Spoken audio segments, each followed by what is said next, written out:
Thank you for participating in the 10th Annual BlackStar Film Festival. We would like to thank our funders and individual donors, as well as our network of producing and community partners.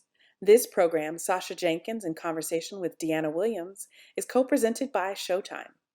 The runtime for this program is 60 minutes, including audience Q&A. Please leave your questions in the comments and we'll do our best to engage with them. Please follow us on all social media platforms at BlackStarFest and use the hashtags BSFF21 and hashtag BlackStar10. Don't forget to fill out our audience evaluation and vote for your favorite films. We hope you have a wonderful time during the 2021 BlackStar Film Festival.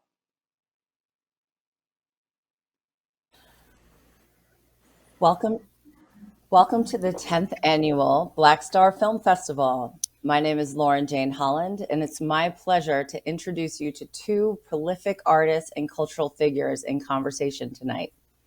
Dyana Williams is an entertainment powerhouse who is a beloved advocate and authority in Black music and culture. The legendary on-air personality is a trailblazer in the broadcasting, music activism, live event producing, curating, and celebrity media strategy via her company, Influence Entertainment. She's been a staple in radio since the 1970s and has been a frequent commentator on the highly acclaimed TV One music series Unsung. She also co-executive produced the Teddy Pendergrass episode of Unsung, which earned an NAACP Image Award. Her illustrious career has also garnered her several accolades, and she is referred to as the mother of Black Music Month, helping to establish June as Black Music Month. With a voice and presence that has graced radio airwaves and televisions for over 4 decades, Deanna is a revered on-air personality. Deanna is a past president and current board member of the Philadelphia chapter of the Recording Academy. She is also on the board of the National Museum of African American Music in Nashville, where she chairs the Music Industry Relations Collective. She is the co-producer of the Marian Anderson Awards and has proudly orchestrated tributes to Berry Gordy, Patti LaBelle, and Gamble and Huff. I'm also delighted to introduce you to Sacha Jenkins. Sacha is a native New Yorker and came of age in the throes of the cultural phenomenon of hip hop. After publishing magazines and newspapers, including Beatdown and Ego Trip magazine in his teens and early 20s, Jenkins went on to spend several years at Vibe magazine as staff writer and music editor.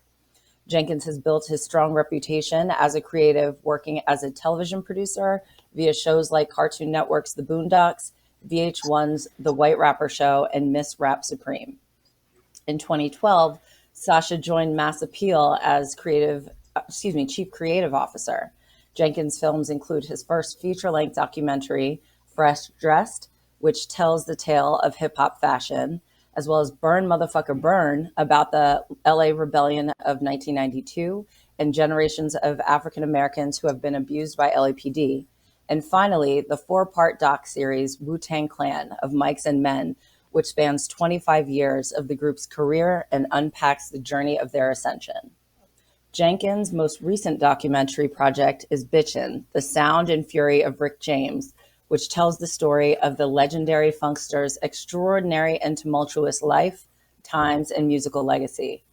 Please join us for the outdoors in-person screening on Saturday, August 7th at 8 p.m. at Eakins Oval, and virtual screening on Sunday, August 8th at 4 p.m.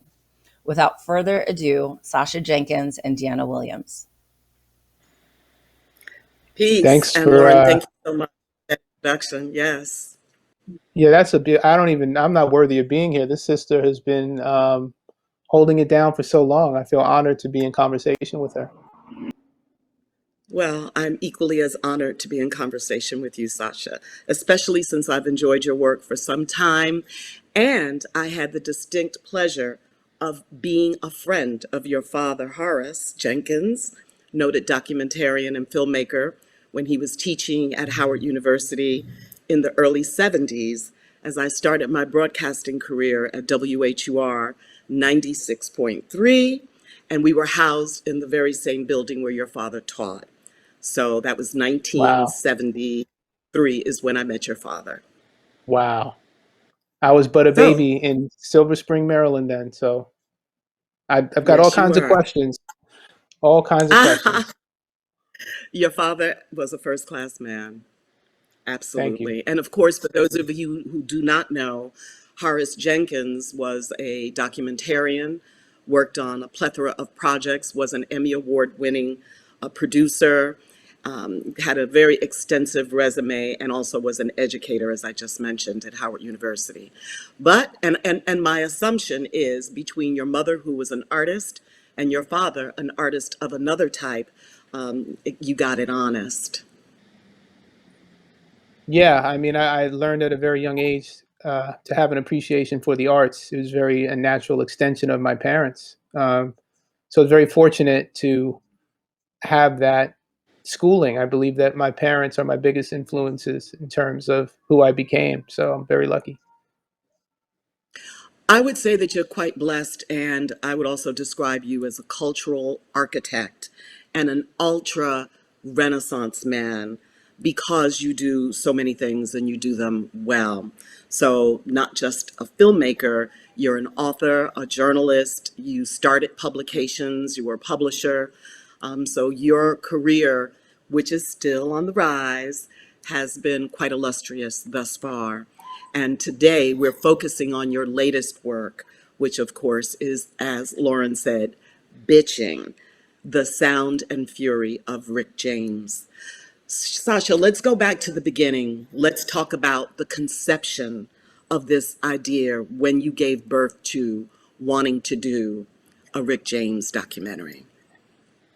Well, there's an executive at Showtime. His name is, I simply call him Vinny. He's an Indian brother from New Jersey who gave me my first shot when he was at CNN Films. I did a film called Fresh Dressed about the history of hip hop fashion. When he migrated over to Showtime, he gave me the opportunity to direct a film that I would call Burn Motherfucker Burn, which was mentioned earlier. And Wu Tang, he licensed that film as well. So we have a great rapport. I'm very blessed to be a black filmmaker who has a patron, if you will.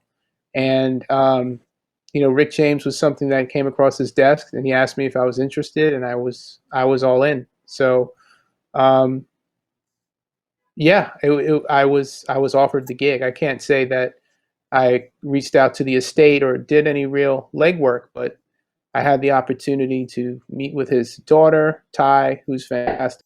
And, I could relate to her in that she is a ward of her father's legacy. And my own father, before he died, he did a feature film called Cane River that was supposed to be released that Richard Pryor wanted to finance. The richest black family in New Orleans financed it, his first narrative film, and he died. And the film was lost for nearly 40 years. And I did a Google search of my dad and found an article in the Times that talked about this organization that found this quote unquote orphaned film. And I reached out to them. And last year, the film finally had a theatrical release. So I explained to her the certain sensitivities I have to sort of the loss of a father and also being very keen on, doing the legacy right. And she understood that her father was a complex man who wasn't perfect. And the film had to also delve into his imperfections in order for it to be valid. And she trusted me. And what you will see is the result. And his daughter, one of your part of the team as an executive producer and had input in the film from Yes. start to the very finish. So let's talk Yes. about the rock star that Rick James was. And a lot of people didn't identify him as such. But as you demonstrate in the film, early on, we see that he performed in Canada as part of a group called the Minor Birds with one of my favorite artists, Neil Young. So let's talk about Rick James, the rock star, the rock musician, and the musician who took funk and elevated it to another level. Right. Well, Rick, Neil Young, first of all, is one of my favorite artists, but Rick James grew up in Buffalo, New York, and most people know very little about Buffalo, but from what I've gleaned from it, it's very much like Detroit. It's very akin to that kind of industrial city, populations of black folks are living there, working hard and trying to get the American dream. But Buffalo ain't New York City, it ain't Philly, it's Buffalo. And he had dreams that went well beyond his city, and he was constantly getting in trouble. His mom was a hustler. She wanted to be an entertainer, but she wound up running numbers and doing other things that folks in the hood might do sometimes. And at a young age, he was exposed to entertainment. When you're running numbers, you're in nightclubs. And, little Ricky, well, he wasn't Ricky then, but he's with his mom in nightclubs, seeing all kinds of prolific artists and soaking up all of this music. And he said to himself that one day he wanted to be a musician. And he realized that music was a language with many dialects. And one of the dialects he was a fan and a student of and a practitioner of was rock and roll. And at that time, I don't know what happened with American history where somehow people got tricked into believing that black people have nothing to do with rock and roll and it's white boy music. That's a complete misnomer. And Rick always knew that. But at the time, a lot of the practitioners of the music were white. So he winds up joining the Navy because people in Buffalo had no other way out. And he got in trouble and it was an option. And he winds up going AWOL. He misses a couple of meetings. He has to go AWOL. He just decides to go to Canada. It's not that far away. And he winds up smack dab in the middle of a folk rock scene that was merging with folks like Joni Mitchell and Neil Young. And he winds up becoming friends with these folks. These folks took care of him. He said he wasn't a big fan of white people, but the Canadian white folks were different and treated him with respect and didn't have the same animosity that white people in America had. And he made a life for himself in Canada, like many people did during the time of the Vietnam War. And eventually he's in all these different bands, and he winds up starting a band with Neil Young called the Minor Birds. And the Minor Birds was somewhere near folk and R&B, somewhere in between. They wind up getting a deal with Motown Records. And of course, Motown's like, oh, an interracial rock group, why not? And so they get this deal with Motown, and they're in Detroit at Motown recording, and somehow Rick gets into beef with the manager. The manager snitches on him. He gets violated, has to go to the brig, the military prison. He goes back to the States. Eventually, he makes his way back to Canada, and he's like, where are my homies at? Where's Neil at? They all went to California to get big record deals. And, next thing you know, Crosby, Neil Stills, Young's in a Nash group and Young. called, right, or Buffalo Springfield, even before that. Buffalo, So, right before that, yeah. yeah, so ultimately, Rick James wanted to be a rock and roll star. He was a huge fan of uh, the Rolling Stones. Mick Jagger was an influence, which is interesting because obviously Mick Jagger was influenced and inspired by so much black music. We're finally at a point where white practitioners of rock and roll, which is our music, would influence black people. So Rick James was culturally ahead of his time. If you look at someone like Pharrell, who can sort of, earlier on in his career, he was jumping from culture to culture and people to people. Rick James was someone who was doing that, 35, 40 years before him. And if you listen to his music, you'll hear an amalgamation of rock and roll and jazz and blues and all these things that would wind up becoming his brand of funk. Well, let's go back some, Shasha, because we're talking about, and we might add that he was 15. He was a child, literally a teenager when he joined the Navy. Correct? Was he not He was 15? underage. No, he was like 16. He So was underage. He was definitely underage. Yeah. underage. I thought you needed permission from a parent to sign up for going into He the didn't have permission. military. I Yeah, know, his that's what mom I'm didn't sign saying. off on that. Yeah. So maybe he Yeah. forged a signature. But he made his transition. It's interesting because today is August 4th. August 6th was the date that he made his transition in 2004. And here we are, 21st century, 2021. Why do you feel that his legacy in the pantheon of contemporary music has been diminished, overlooked, not as celebrated as I'm sure it will begin to be with your film? Well, I think that his image, the image that people choose to focus on, not the genius of the music, but his shortcomings overshadowed his musical achievements. And for people with very short attention spans, particularly now, young people who are bombarded with so many images and ideas, the last image of him that they had most recently, and this stuff is getting old 15, 20 years ago at this point, is the Chappelle Show. I'm Rick James, bitch. And Rick James was an active participant in sort of playing along with those skits. And in many ways, it reintroduced him to people. And by some accounts, he was okay with it. By other accounts, he wasn't. But ultimately, in a society where, particularly with young people, image often trumps music or sound, the image that people last had a snapshot of Rick James was mired in controversy, drug use, and a man who went astray. And I think that's the reason why his music doesn't get the same sort of respect or exploration that other artists get. Meanwhile, you have tons of white artists who have had drug problems and actors, you name them, whatever, and they come back from a rehab and they get paid and visible and famous and forgiven and all of that. Yep. But that was not the case as you go into greater depth into the documentary. So let's talk about the genius because Bitchin, the sound and the fury. Let's talk now about the sound. As you mentioned, he was very prodigious in multiple genres.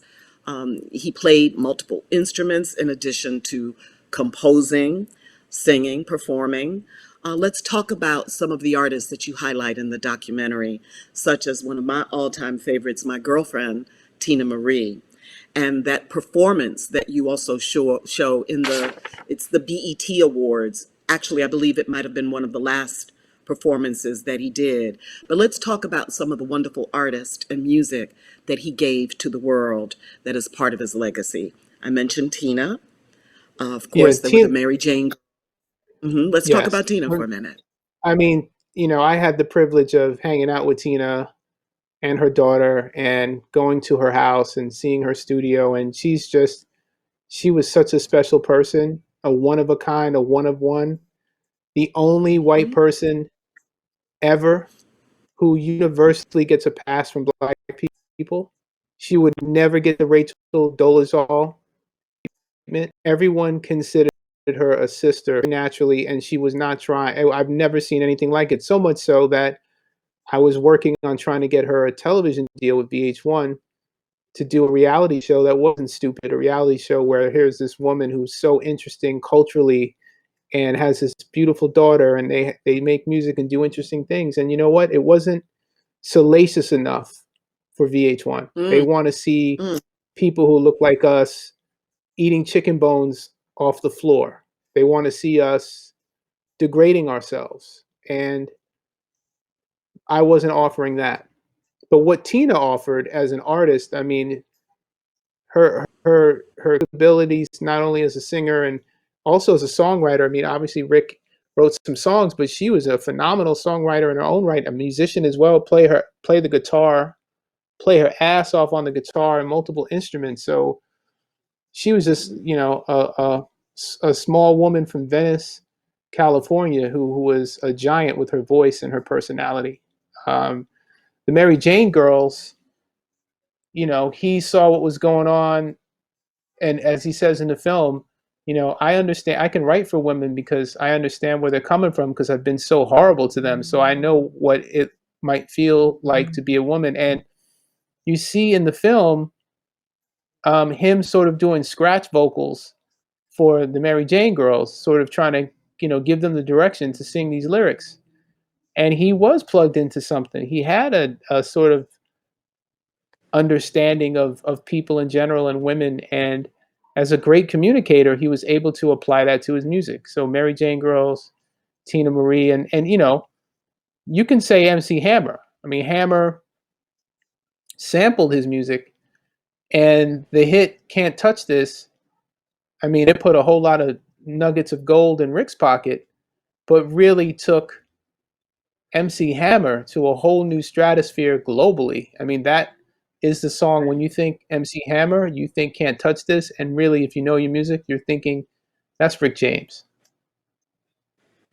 But that comes a little later, and he was a little disgruntled initially when he heard the song. He was not too pleased until he found out the economic rewards of royalties.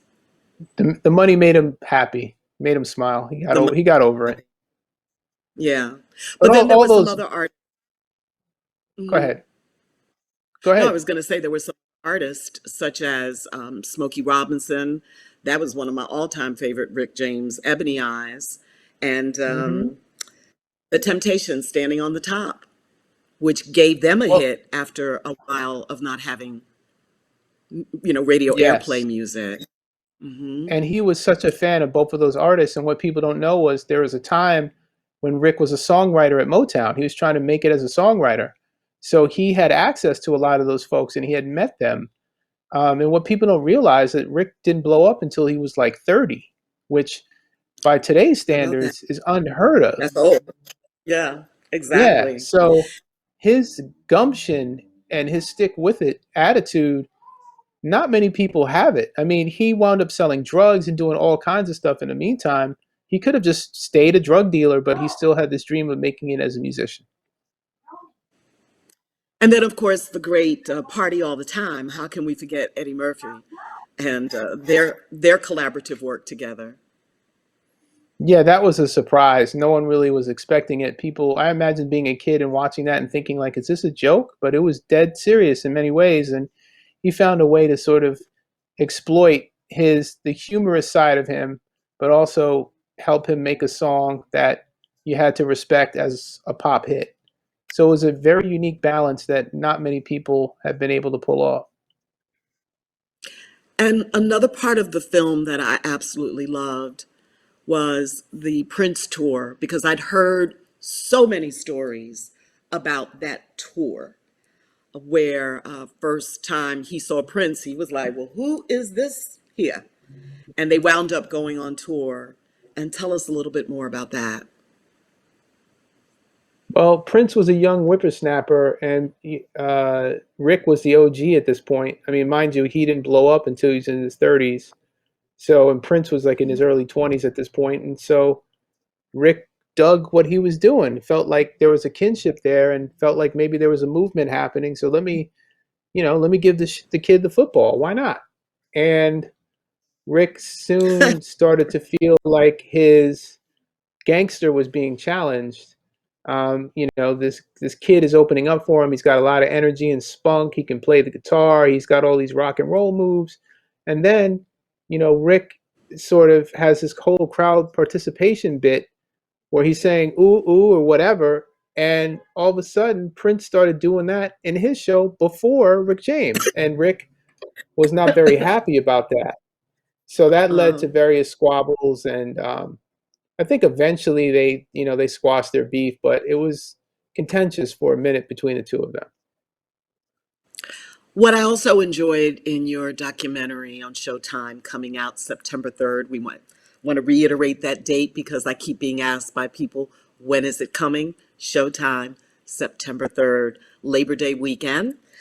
For those of you who will be in the house and out and about, you can also take Showtime with you on your phone. But I loved hearing the voices of the people that you chose to lead us through his life, from Jason King, who runs the Clive Davis program at NYU, to Bootsy Collins. I loved the people, the commentators throughout. Let's talk about the voices that you selected to help carry the story further. Yeah, I really like to talk to people who are on the ground, and sometimes the people on the ground aren't the most famous, but I often find that those people offer the most interesting information. And we tapped into a broad range of people who were there and broad range of people who were fans, like Norwood Fisher, who's the bass player for Fishbone, who Fishbone came in the late 70s, early 80s, a funk rock and roll band. He talked about how You and I was his favorite jam. That it's like the first song he learned how to play. And the joy. in his expression, talking about what that song meant to him. And to me, music is such a personal thing.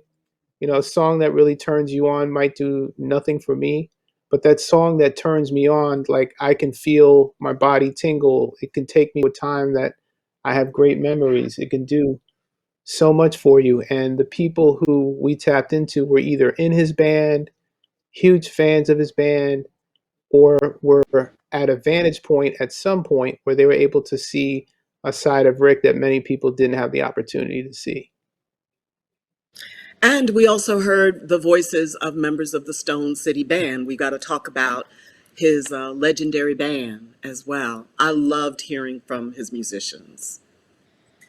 And they're all around. They're still here. And we had the privilege of seeing them playing a show in Buffalo about a year and change ago. And they still got it and still are passionate about the music. And you see the fans who show up to see it. I mean, the Stone City Band gets no credit ever in anything. They're very rarely acknowledged. And, as Rick says, they were the best in his town. And he them to create this really unique music. And, some people have their gripes and say that Rick, he didn't give them what they were supposed to get. I can't really speak to contracts or what people got or didn't get. But the interesting thing is, they all said while Rick might not have been the most prolific musician per se on a chosen instrument, he knew how to play a little bit of everything. But more importantly, he knew exactly what he wanted. And I know, because I'm also a musician myself, I'm in a band, an all black punk band called The 1865. Look us up. Um, I know that when you know what you want, that trumps being a prolific musician. There's so many musicians who can solo and do all this stuff, can read music and do all this crazy stuff with the instrument, but they can't write a song. Rick James was a great conductor of music, and he heard things in his head and was able to put all the pieces together in a manner that was almost as if he was playing the instruments himself, because he knew exactly how to tell people where to go, where he wanted them to go.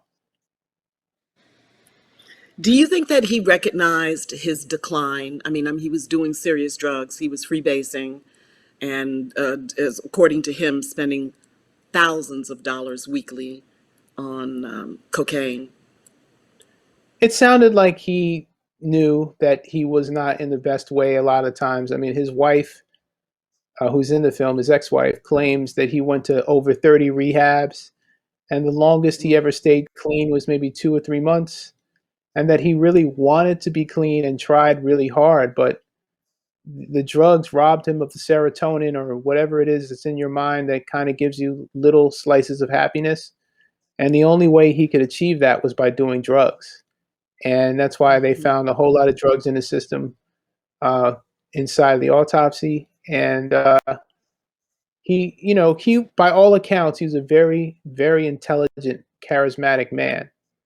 So one might suspect that he definitely, and in some of the interviews, he says that, yeah, I was doing all these drugs and that he knew it was wrong, but it was a demon he couldn't beat. Another thing that I found quite compelling in your film was the fact that he fought MTV when it first, they're celebrating now, I want to say 40 years of being on the air. He had a big public fight trying to get his videos, of course, on the air played, as well as fighting for other Black artists, and was very vocal about that. Let's talk about that period of time in his life.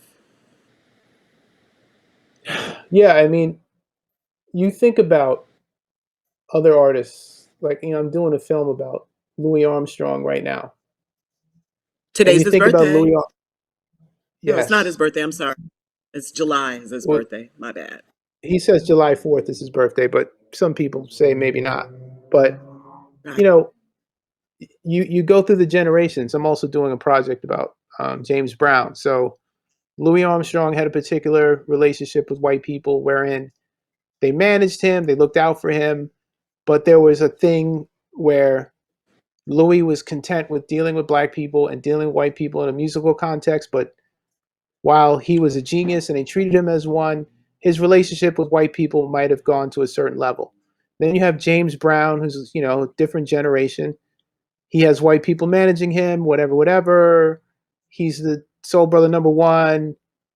His relationship with white people goes to a certain place, and certain lines don't get crossed. With Rick James, his relationship with white people was, I don't care that like, you're a contemporary. You're not going to talk to me like I'm some slave. Um, Hmm. so his rapport with white people was different, and I think that had an effect on his music in terms of where he could go with it, what he can do with it, how it would all come together. He knew the language of how to relate to these people, or at least he knew how to understand where they were coming from or their interests, because he shared those same interests. And I think all of that coming together made who he was. And now I'm realizing that I don't even know if I answered your question. I think I lost the complete plot. You're good. You answered it. Also, let's talk about the team, the aggregation of filmmakers that joined you on this journey for your Showtime film. And in particular, I was pleased to see Ali Shaheed Muhammad and Adrian as the music supervisors. Let's talk about them as your choice for those roles. Well, I'm looking to work with them some more. Um, I just enlisted them. I'm doing a film about Ed Sullivan that I'm pulling them into. They're great. Um, they have broad musical interests. They obviously come from the hip hop pocket. And when you're from the hip hop pocket and you make music that is hip hop, to me, it says that you have a broad range of influences because hip hop samples everything. People who make hip hop music love all kinds of music and find ways to channel the energies of all these genres to make something unique and original. And it wasn't about getting some guys to play Rick James style music. It was about getting some folks to play some music that complements, doesn't overpower, and makes the film feel custom and unique and musical. And I believe that they did that in spades, pun intended, as they say. These brothers are great, and they definitely helped to elevate what it was that we as a team did. And the rest of your team. Let's shout out some of your colleagues that worked with you on the film. Jason Pollard, Jason Pollard, your his he's a great editor. We worked on various films together. He did Burn Motherfucker Burn with me, and his father knew my dad because his father is also an editor and filmmaker. So I love working with mm, people that I have a rapport with. I study folks like Spike Lee, and they do the same thing. They work with people that they know and trust and build a vocabulary with people. So it's a communal effort. A gentleman named Steve Revo was the producer, and he was a fantastic producer and excellent co-conspirator. Um, Eddie, who did our archival, as you can see, is phenomenal. The archival made a huge difference. the So archival, across the board, amazing. yeah, Mhm, across the board, I was mhm. lucky to have a really fantastic team. Absolutely. No, I enjoy. And Peter, your co-exec producer. Been better. Yep, yep. Then Peter is yes, my partner at Mass Appeal. Yes, yes. fantastic. And so now the Fury. Let's go back into the Fury part of and the title. I mean, the sound is obvious; it's the music, but the Fury part. Why the Fury? Well, it's the balance. I mean, it's understanding his sound, and which was revolutionary, and the fury, the end result of his life experiences. If you watch the film early on, you see that he was abused sexually at a very young age. And when you think about how early that abuse came into his life, and you think about some of the choices he made later in life, you might be able to come to a conclusion that these things that happened to him early in life might have had an effect on who he was as a man. So the Hmm. music is the sound, and some fury is in the sound because it's, his music is reflective of his experiences. But the fury is also, some of the challenges he faced with, he wasn't one to hold his hands back, and he, admittedly put his hands on a few individuals, two of them being women. Threw something at his own daughter. I mean, he's a man who was troubled, but as his daughter says, that wasn't my dad. That was the demon. That was the drugs. When the demon was in him, my dad was someone completely different. And I think a lot of people can relate to that. A lot of people have folks like that in their own families. And sometimes some of us can be that demon as well if we have our own issues. But I just wanted to have a title that is reflective of who the man was. And um, The Sound and the Fury is, classic American literature. Of Mice and Men is classic American literature. So it's a very conscious effort to, A, my hip hop background, having a play on words and trying to be poetic, and B, helping people understand that while you honor these other American classics, we too are Americans and we too are American classics. And look at what it is that we do and look at what we create and look at who we are. And that is something that was instilled in me at a very young age. I knew that there weren't a lot of people who looked like us who had the opportunity to, make these kinds of films. And I take every film that I make as if it's the last one, because I don't know when all of a sudden people are going to pull the plug and say they don't want to hear from me anymore. So I try my best to put things in these films that speak to who we are, speak to how we feel. And I think that I don't have any secret recipe. I think we just need more people who look like us to be able to tell the stories, and the stories will naturally resonate more than they have been when What, they're made by other yeah, people who do not look like us. totally agree with you. What surprised you most about Rick James that you previously did not know? I mean, when Um, you learned it, you know. yeah, I mean, to me, like really understanding how dedicated he was. I mean, most people would have given up. He had so many different bands in Canada. This band, White Cane, if you listen to the album, you're like, yo, this is really advanced. This is really Mhm. great music. This is fantastic. What happened? Well, as you know, as someone who's in the music industry for so long, there's politics. Maybe someone Mhm. you rub someone the wrong way. Maybe the promotions person just didn't get it and didn't like it. Who knows? Or it could have been Rick's attitude that threw people off or turned people off. And you got to wonder, because he started all these bands. There's another band called Heaven and Earth that people really liked, but that fell apart. But it took him being in Heaven and Earth, Minor Birds, White Cane. When you listen to You and I, the song that really broke through, you can hear Mhm. everything that came before. So for him, it was an education. He was learning and honing who he was and crafting very precisely who he wanted to be. And that is something that, when you're able to study someone's ascension in that way, it's something that not everyone's gonna be able to have that kind of focus and dedication to pull it off. And it's very impressive what he was able to do. I love Bootsy Collins, period, but his commentary was some of my favorite, especially when he talked about Rick biting other artists, and mainly George Clinton having some issues with what Rick was doing with some of what, and this was, he was just saying, I do believe it wasn't George told him specifically, or maybe he overheard or in conversation, but it seemed like at one point Bootsy was suggesting that George Clinton felt like Rick was ripping. Well, in the film, his band members say, one of them tells a story. Rick's like, goes back to Buffalo and says, "Hey, what's popping? What are people listening to?" And he's like, you know, George Clinton and blah blah blah. He's like, "Yeah, that's cool, but we could do better than that. I got a better idea." So it's no secret that he was influenced by them, and like Prince, who might have been influenced by him and others, he took what came before him by a little bit and crafted his own thing. And again, when you go back and listen to all the projects that came before, when you do the math, you stack them up. You're like, wow, that all adds up to Rick James. So, whether or not George Clinton was mad, I don't know if we'll ever know. But as Bootsy Collins says, all is fair in funk and war. I love that Bootsy too. wasn't mad. Yeah.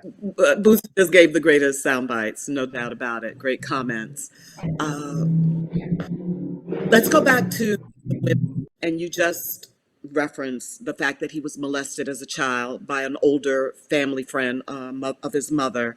But he had the most contentious relationships with women. He loved women, and he said that he loved women, but at the same time, he was pretty horrific in his treatment of girlfriends, the wife, ex-wife. I'm sorry, remind me of her name because it just eluded me. Tanya, Taji? Tanya Hijazi, Tanya Hijazi. Tanya. Tanya has, Yeah. she defends him, but she was also implicated in two cases of Yes. kidnap and sexual assault. Let's Yes. talk about that for a moment. But she seems to really support her ex-husband. Well, that's What obviously was your impression? complicated. You have to take into account that she was very young when these things were happening and very Yes. impressionable. And as she says in the film, the two of them shared similar kinds of trauma. So you can only imagine what that is. And, she talked about how everyone said he was a super freak, but, he is not trying to be in the orgy. He'd rather orchestrate the orgy, which his bass player tells a story of something going down and Rick's orchestrating, right? So she's like, he didn't trust anyone. He wasn't a super freak. And you start to think, well, maybe it's because of these things that happened to him. But she still rides with him, rides for him. But I think that's Hmm. also very complicated. I don't think it's as clean as I think my ex-husband was an innocent man. I don't think it's a thing of her saying he wasn't a bad guy at times or he wasn't terrible. I think she knows that and I think she believes that. But I think for what it was that they went through together, because obviously she was a willing participant, she Hmm. believes that the world was out to get them. And maybe at that time felt like what they received or the punishment they received for their crimes wasn't just. Uh, Simultaneously in the film, we have the lawyers on both sides of the case, lawyers who represented the women who were abused, and you see photographs of women burned with crack pipes and stuff. We tried really hard to find those women, but I can only imagine why they're not trying to be found. So we tried to create some balance in the yes, yeah. storytelling. I mean, I didn't really press her and ask her like, well, this was wrong. Why'd you do this and why'd you do that? I wanted the viewers to see her perspective in a very clean and clear way. And her perspective is, I'm riding with my husband. He was no saint, but the world was out to get us. What you take from that, that's a personal choice. But I wanted to make sure Right. there was balance. And so we had other people on the other side of the coin saying, this is what these folks did. We have a couple of questions, so let's go to our chat. All right. So, do you have any knowledge of any unreleased music in the vaults? If so, are there plans to release the music? The Minor Birds in many ways is it was released, but no one really knew about it. So I imagine that the Universal Music Group, after this film is released, they're gonna clean out the vaults. So there are definitely, I know for a fact, demos of songs and scratch tracks, and hearing Rick sing the Mary Jane Girl songs. All that stuff is always exciting, and I imagine that stuff is coming soon. And you're right, UMG is ready to work Oh that yeah. catalog. Another question. What were Rick James's musical influences, and who are the newer artists, contemporary artists, that you feel he has influenced? I mean, I'll just say this in terms of, I don't want to say that I don't think music is good now, but I will say that style is very important. How you represent yourself is very important. In some cases, more important than the actual musicality or the intention of the music. So I would say that Rick James, in terms of his people he's influenced, I mean, you can look at an artist like Future, you can look at Migos, you can look at a broad range of contemporary artists who dress in a particular way and express themselves in a particular way and take on this quote unquote rock star persona, which in some cases people feel like they're taking on this kind of white, carefree persona of being a rock star, but really what they're getting is Rick James.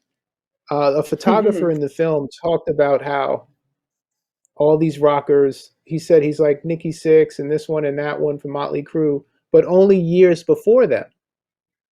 So the way Rick James was dressing and carrying himself, sure he borrowed from Bowie and he borrowed from Kiss, but he borrowed from James Brown. He borrowed from abroad. He borrowed from folks on the continent. His hairstyle. So I think what drives music culture today in many ways is style and how you conduct yourself. And I think the way Rick did it had a heavy hand in the way people move today. If that makes sense. Yeah, you even go into when he started braiding his hair when you're referencing the continent. And no, guys were not doing that at that time. And long No. braids, and then demanded that the rest of the Stone City band do similarly. And they were like, what? But that was the vision that he had, and he executed it. How, just hypothetically, how would he survive in this world now with cancel culture and all of the things, especially in the Me Too movement? What would have happened to a Rick James? Well, it's interesting because so many people, contemporaries and others, wrote about R. Kelly in the 90s, right? Early 2000s. And, people are in the know, they're in the industry, they've heard some things, but the music trumped whatever freakiness he was doing behind the scenes. And people were okay with that, men and women. And now, that kind of thing, although I'm sure freaky things are still happening with all kinds of artists today, but the level at which Rick was getting in trouble, I definitely think he would have had a hard time, and canceling his ass would have been a priority for some. And he never quite crossed over. I mean, he never had that pop crossover hit. It seemed to have eluded him. Well, Super Freak was a pop hit. You Yeah, don't I think take that so? back. Your Freak was his biggest song. No, it is probably the one song that crossed over. It wasn't just a black airplay or enjoyed by black folks. So yeah, Super Freak. Well, there's nothing wrong with And black what people having an artist to themselves every once in a while. it, I mean, just like when we talked about Tina Marie, she never crossed over to white audiences. Lover She was a Girl, black artist. you don't think Lover Girl crossed over to white folks? I do not. No, Wow, I okay. do not. I've had Probably not. white people. No, I've had white people say, "Who is Tina Marie?" They don't really know Right. Tina. Tina was They don't. ours. She was. She was. She was singing principally to black folks. It's as simple as that.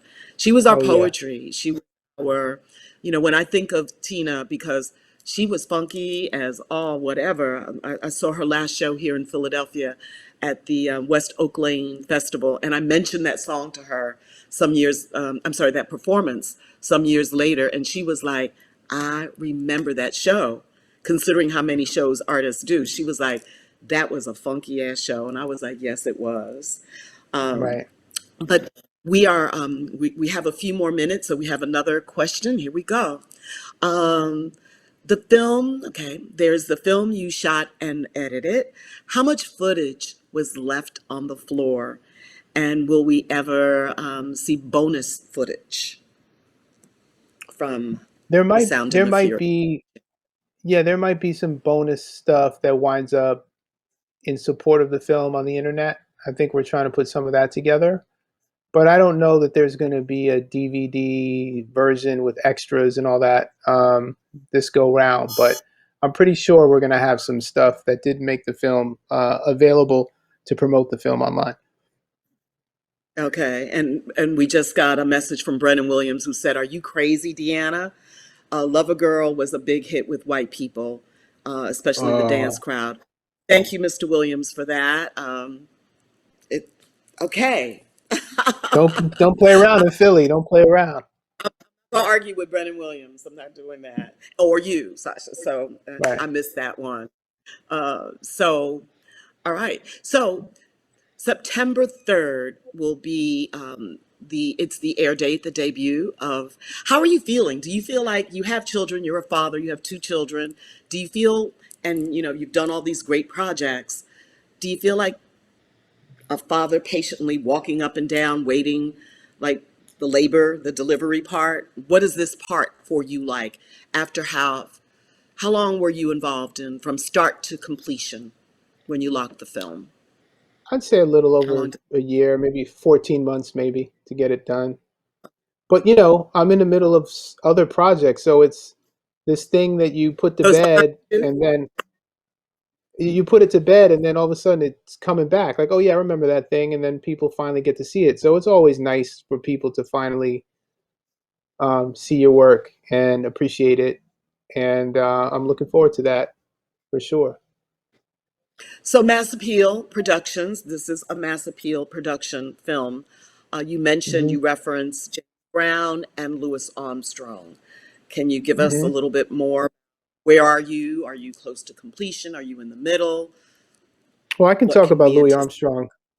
Louis Armstrong was Okay. announced, and that is an all archival film with Imagine Entertainment, and it's going to be on Apple TV. And the very first rock star in the world was Louis Armstrong. I mean, Hmm. people don't really understand his influence or his impact. When you see the crowds of folks who showed up to see him in 1935, when you see all of these Mm. white people around the world going nuts for him at a time where in his own country he was a fourth class citizen, it's a very Hmm. complicated and nuanced story. And the interesting thing is, he made these home tapes, these mixtapes really, of him and his homies just talking in the house. And when you hear Ooh.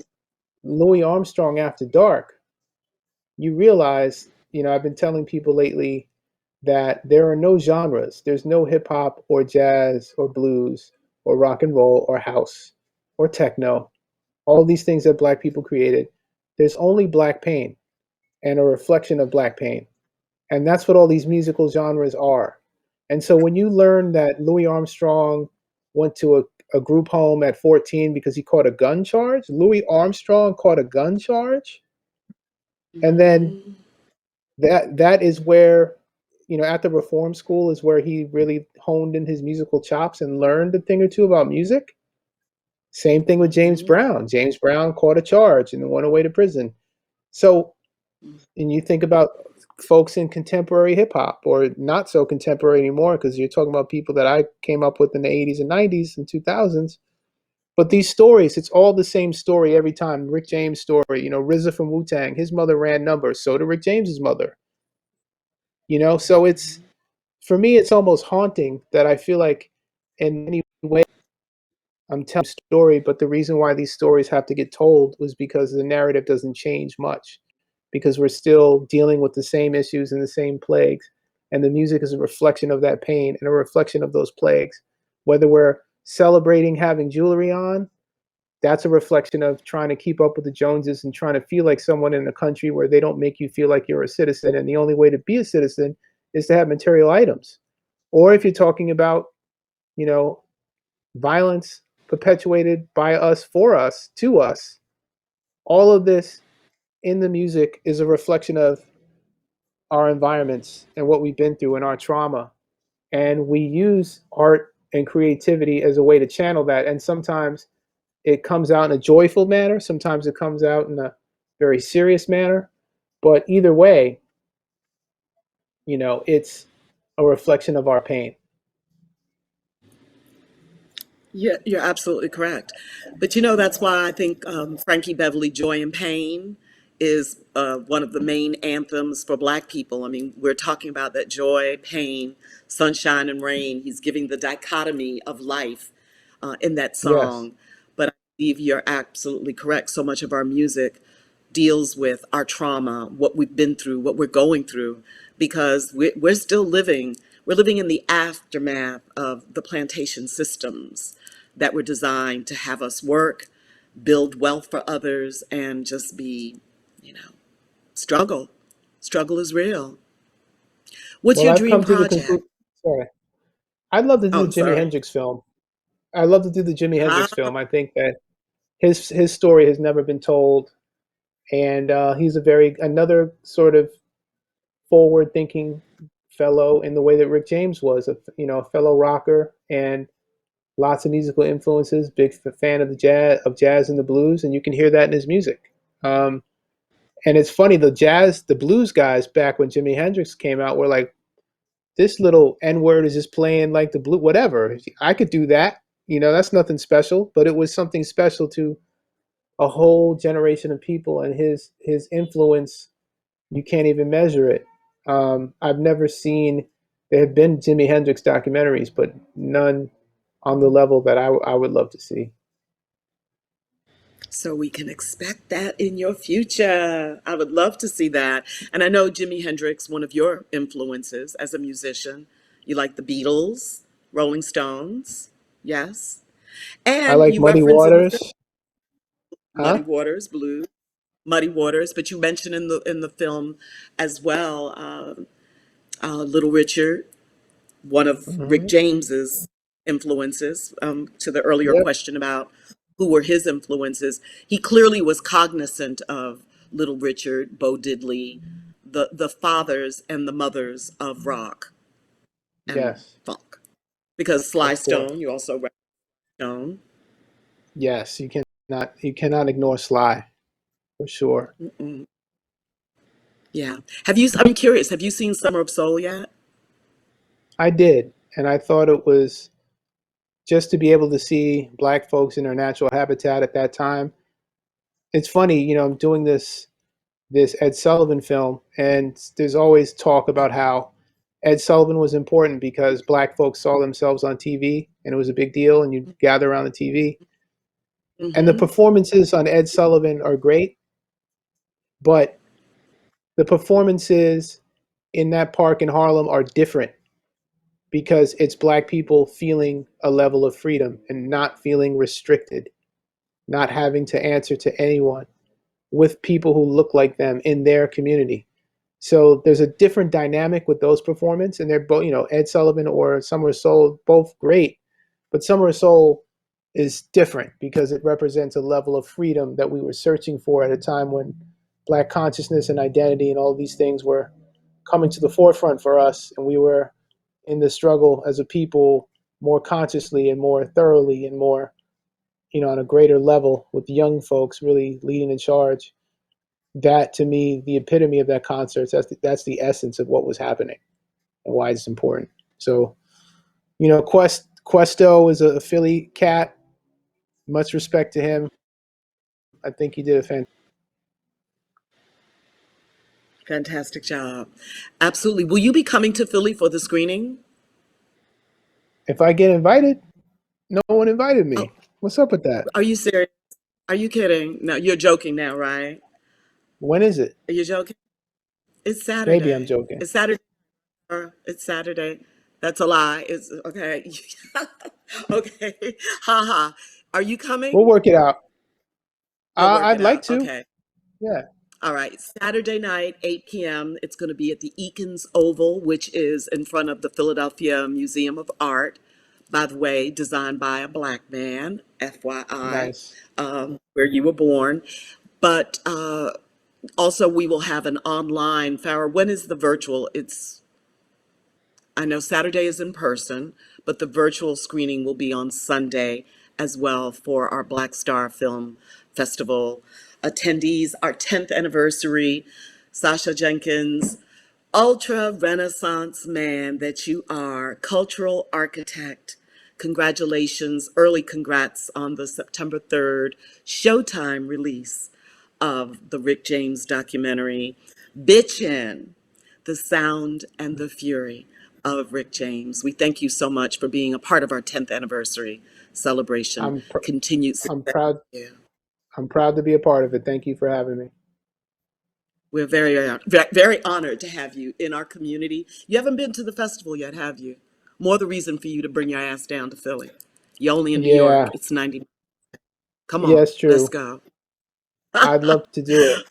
I'm in the middle of doing renovations on a house, and the only time I can get upstate New York is on Saturdays. So that's my conflict, unfortunately. But Well, you'll I be with us. love the festival. Yeah, I love what it represents. I think it's amazing. I'm so happy to be a part of it. And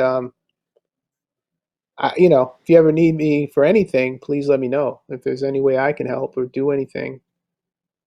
I like Well, black your people. They're presence. nice. Yeah, very much. I do too. We want to thank you again. And to everybody viewing, the virtual showing will be on Sunday at 4 p.m. We want to shout out Farah, Lauren, also Maori Holmes, and the entire Black Star family. Thank you so much for joining us. I'm Deanna Williams. Peace and blessings.